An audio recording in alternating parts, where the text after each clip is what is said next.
السلام علیکم ورحمۃ اللہ وبرکاتہ۔ ان الحمدللہ نحمدہ ونستعینہ ونؤمن باللہ ونتوکل علیہ ونعوذ باللہ من شرور انفسنا ومن سیئات اعمالنا من یہدہ اللہ فلا مضل لہ ومن یضلل فلا ہادی لہ واشہد ان لا الہ الا اللہ واشہد ان محمدا عبدہ ورسولہ اما بعد فإن خیر الحدیث کتاب اللہ وخیر الہدی ہدی محمد وشر الامور محدثاتها وکل محدثۃ بدعۃ وکل بدعۃ ضلالہ وکل ضلالۃ فی النار۔ اللہم صلی علی محمد وعلی آل محمد کما صلیت علی ابراہیم وعلی آل ابراہیم انک حمید مجید۔ اللہم بارک علی محمد وعلی آل محمد کما بارکت علی ابراہیم وعلی آل ابراہیم انک حمید مجید۔ اعوذ باللہ السمیع العلیم من الشیطان الرجیم من ہمزہ ونفخہ ونفثہ۔ بسم اللہ الرحمن الرحیم۔ بیان چل رہا ہے رمضان کے احکام کے متعلق۔ روزوں کی راتوں میں اللہ تعالیٰ نے ان تینوں کاموں کی اجازت دی تو اب اس نے ان تینوں کاموں کے اور روزے کے حدود بھی مقرر فرما دیے۔ اللہ تعالیٰ نے فرمایا کہ ان تینوں کاموں کی اجازت اس وقت تک ہے جب تک صبح کے وقت سفید اور سیاہ تاگے میں امتیاز پیدا نہ ہو جائے۔ سیاہ تاگے سے مراد صبح کا ضب ہے اور سفید تاگے سے مراد صبح صادق سے، یعنی سیاہ اور سفید تاگوں سے رات کی تاریکی اور دن کی روشنی مراد ہے۔ حضرت سہیل بن سعد رضی اللہ تعالیٰ عنہ فرماتے ہیں، جب یہ آیت نازل ہوئی تو ابتدا میں اس کے ساتھ من الفجر کے الفاظ نازل نہیں ہوئے تھے۔ بعض لوگ اس کا مطلب نہیں سمجھتے تھے، لہذا جب وہ روزے رکھنے کا ارادہ کرتے تو ان میں سے ہر شخص اپنے پیروں میں ایک سفید تاگا اور ایک سیاہ تاگا باندھ لیتا اور وہ اس وقت تک کھاتا پیتا رہتا جب تک ان دونوں کی اصل حالت رونما نہیں ہوتی، یعنی جب تک دونوں میں امتیاز پیدا نہ ہوتا۔ اللہ تعالیٰ نے اس غلطی کو دور کرنے کے لیے بعد میں من الفجر کے الفاظ نازل فرما دیے تو لوگ سمجھ گئے کہ سفید اور سیاہ تاگوں سے رات کا دن سے ممتاز ہونا مراد ہے۔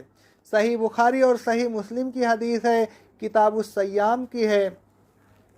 حضرت عدی بن عاطم رضی اللہ تعالیٰ عنہ جب اسلام لائے تو باوجود من الفجر کے الفاظ کے سفید اور سیاہ تاگے کا اصل مطلب نہیں سمجھ سکے۔ انہوں نے ایک سفید تاگا اور ایک سیاہ تاگا لیا اور ان کو اپنے تکیہ کے نیچے رکھ لیا۔ جب تھوڑی رات باقی رہ گئی تو وہ انہیں دیکھتے رہے، لیکن وہ ان دونوں میں امتیاز نہ کر سکے۔ جب صبح ہوئی تو وہ رسول اللہ صلی اللہ علیہ وسلم کی خدمت میں حاضر ہوئے اور عرض کیا، اے اللہ کے رسول صلی اللہ علیہ وسلم، خیط الابیض من خیط الاسود سے کیا مراد ہے؟ کیا اس سے دو تاگے مراد ہیں؟ میں نے اپنے تکیے کے نیچے دو تاگے رکھ لیے تھے لیکن صبح تک کوئی امتیاز نہ ہو سکا۔ رسول اللہ صلی اللہ علیہ وسلم ہم نے فرمایا، اگر تم نے اپنے تکیے کے نیچے ان دونوں تاگوں کو دیکھا اور سفید اور سیاہ تاگے تمہارے تکیے کے نیچے آ گئے تو پھر تو تمہارا تکیہ بھی بڑا عریض ہے اور تمہاری گدی بھی عریض ہے۔ پھر آپ نے فرمایا، یہ مراد نہیں بلکہ اس سے تو رات کی سیاہی اور دن کی روشنی مراد ہے، یعنی جب رات کی سیاہی اور دن کی روشنی ممتاز ہو جائے تو روزے کا وقت شروع ہو گیا اور کھانے پینے وغیرہ کا وقت ختم ہو گیا۔ صحیح بخاری اور صحیح مسلم کی حدیث ہے، کتاب الصیام۔ رسول اللہ صلی اللہ علیہ وسلم فرماتے ہیں کہ کوئی شخص ویسے ہی نہ کہہ دیا کرے کہ صبح ہو گئی، بلکہ صبح اس وقت ہوگی جب اس طرح ہو جائے۔ پھر آپ نے اپنی انگلیوں سے اشارہ کیا ان کو اوپر کی طرف اٹھایا پھر ان کو نیچے کی طرف جھکا دیا، یعنی دونوں شہادت کی انگلیوں کو ایک دوسرے کے اوپر رکھا، پھر ان دونوں کو دائنی طرف اور بائیں طرف پھیلایا، یعنی آپ کا مطلب یہ تھا کہ صبح اس وقت ہوگی جب روشنی اس طرح پھیل جائے۔ صحیح مسلم کی روایت ہے کہ آپ نے اپنے دونوں ہاتھوں کو پھیلا دیا، پھر آپ نے فرمایا وہ پھیل جانے والی روشنی ہے، مستطیل یعنی لمبی دھاری نہیں ہے، تمہیں سفید روشنی دھوکے میں نہ ڈالے۔ صبح صادق اس وقت تک نہیں ہوگی جب تک روشنی پھیل نہ جائے، یعنی جب تک صبح بالکل ظاہر نہ ہو جائے۔ صحیح بخاری اور صحیح مسلم کی حدیث ہے کتاب الصیام کی۔ مندرجہ بالا احادیث سے معلوم ہوا کہ جب تک صبح کی روشنی اقصائے عالم میں پھیل نہ جائے اس وقت تک روزے کا وقت شروع نہیں ہوتا۔ روشنی کے پھیلنے سے پہلے کھانے پینے میں کوئی حرج نہیں، روشنی پھیلتے ہی کھانا پینا بند کر دینا چاہیے۔ اللہ تعالیٰ نے روزے کا ابتدائی وقت بیان کرنے کے بعد فرمایا پھر روزوں کو رات تک پورا کرو۔ رسول اللہ صلی اللہ علیہ وسلم فرماتے ہیں جب تم دیکھو کہ رات ادھر سے یعنی مشرق کی طرف سے آ گئی تو روزے دار کے افطار کا وقت ہو گیا۔ صحیح مسلم کی روایت میں یہ الفاظ زیادہ ہیں کہ آپ نے ہاتھ سے مشرق کی طرف اشارہ کیا۔ صحیح بخاری کی حدیث ہے یہ۔ رسول اللہ صلی اللہ علیہ وسلم فرماتے ہیں جب رات آ جائے اور دن چلا جائے اور سورج غروب ہو جائے تو روزہ دار کو چاہیے کہ افطار کرے۔ صحیح مسلم کی حدیث ہے کتاب الصیام۔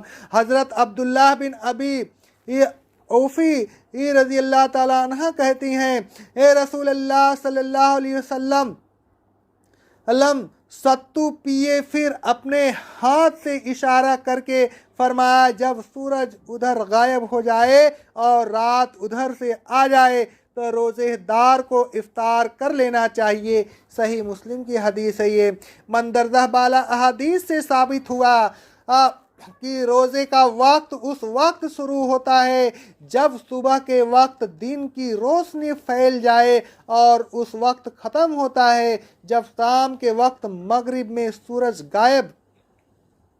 غائب ہو جائے اور مشرق سے رات کی تاریکی نمودار ہو جائے۔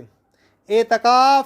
پھر اللہ تعالیٰ نے اعتکاف کا ذکر فرمایا کہ جب تم مسجدوں میں اعتکاف کے لیے بیٹھ جاؤ تو اپنی بیویوں کے پاس نہ آؤ، ان سے میل جول نہ رکھو، ان سے اختلاط نہ کرو، ان کے پاس نہ اٹھو نہ بیٹھو۔ اعتکاف کیونکہ رمضان میں ہوتا ہے اس لیے اللہ تعالیٰ نے رمضان کے روزوں کے سلسلہ میں اس کا ذکر کیا۔ آیت سے معلوم ہوا کہ اعتکاف مسجد میں کرے اور حالت اعتکاف میں بیوی کے پاس نہ آئے اور نہ جائے۔ حضرت عائشہ طاہرہ مطہرہ رضی اللہ تعالیٰ عنہ فرماتی ہیں اے رسول اللہ صلی اللہ علیہ وسلم ہم اعتکاف میں ہوتے تو آپ مسجد میں ہی رہتے، البتہ وقت ضرورت اپنا سر میرے حجرے میں داخل کرتے، میں آپ کو کنگھی کر دیا کرتی تھی اور سر دھو دیا کرتی تھی، حالانکہ میں اذیت ماہانہ میں ہوتی تھی۔ رسول اللہ صلی اللہ علیہ وسلم جب اعتکاف میں ہوتے تو گھر میں سوائے قضائے حاجت کے تشریف نہ لاتے تھے۔ صحیح بخاری کی حدیث ہے یہ۔ اقول قولی ھذا استغفر اللہ استغفر اللہ استغفر اللہ۔